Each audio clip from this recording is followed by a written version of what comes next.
ایک بندے نے ریکارڈ بنایا، کوئی 16 میٹر اس نے لمبا کیک بنایا ہے یا کوئی سینڈوچ بنایا ہے اتنا بڑا. بھائی کیا کرو گے اتنے لمبے سینڈوچ کا؟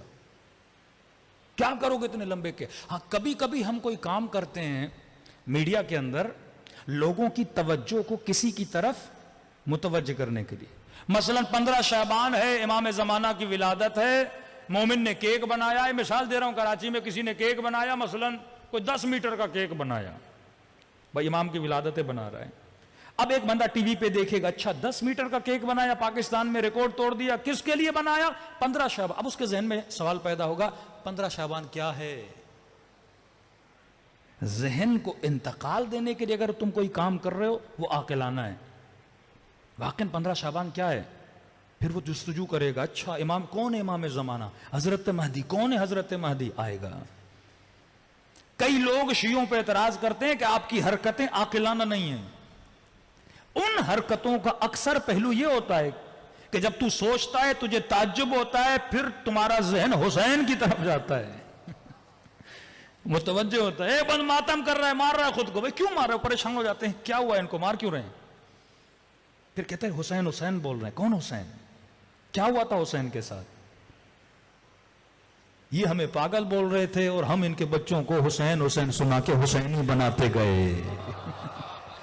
ہاں یہی کڑیاں تھی. میں بعض مجلسوں میں کہتا ہوں آگ کا ماتم کرتے تھے مومنین، یا جیسے زنجیر کا ماتم.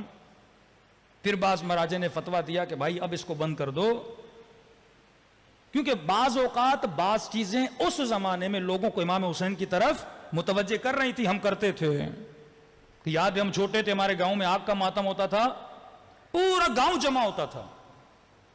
اب اس عمل کو دیکھا جائے، ایک عمل غیر عاقلانہ عمل ہے کہ انگارے جلائے ہوئے ہیں، لوگ دوڑ رہے ہیں، کوئی نماز پڑھ رہا ہے. بھائی مسجد میں جا کے نماز پڑھو، آگ پہ کیوں پڑھ رہے ہو؟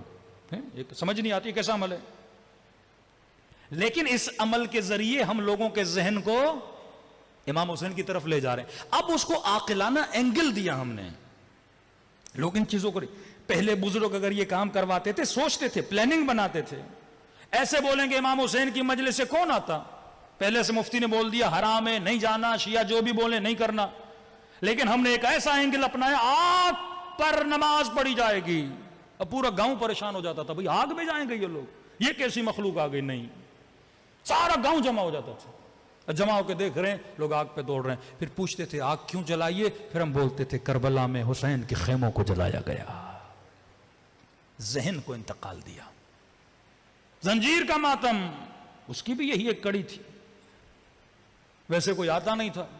اب انہوں نے کہا کہ بھئی کچھ لوگ ہیں جو چھریاں اٹھا کے خود کو مار رہے ہیں. ایک یونیک چیز ہے نا. کون مارتا ہے خود کو چھری؟ کون اپنا خون نکالتا ہے؟ اور اکثر عاشورہ کے جلوس میں انٹیریئر سندھ آپ جائیں گے، ویسے مجلس میں جاؤ گے 2000-2500 لوگ.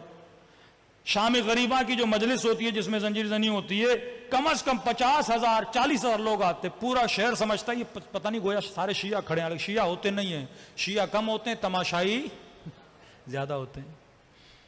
یہ ایک میڈیا اور مارکیٹنگ کی ٹیکنیک تھی کہ ہم لوگوں کو اہل بیت علیہ الصلوۃ والسلام کے قریب لے آئیں. خود امام رضا جب محرم کا چاند نظر آتا تھا بازار میں آتے تھے، امامہ اتارتے تھے، خاک سر پہ ڈالتے تھے، گریبان کو چاک کرتے تھے. سارے لوگ پریشان ہو جاتے تھے، مولا بیٹا مر گیا، کیا ہوا گھر پہ، کوئی کسی کا انتقال ہو گیا. توجہ جلب کرتے تھے.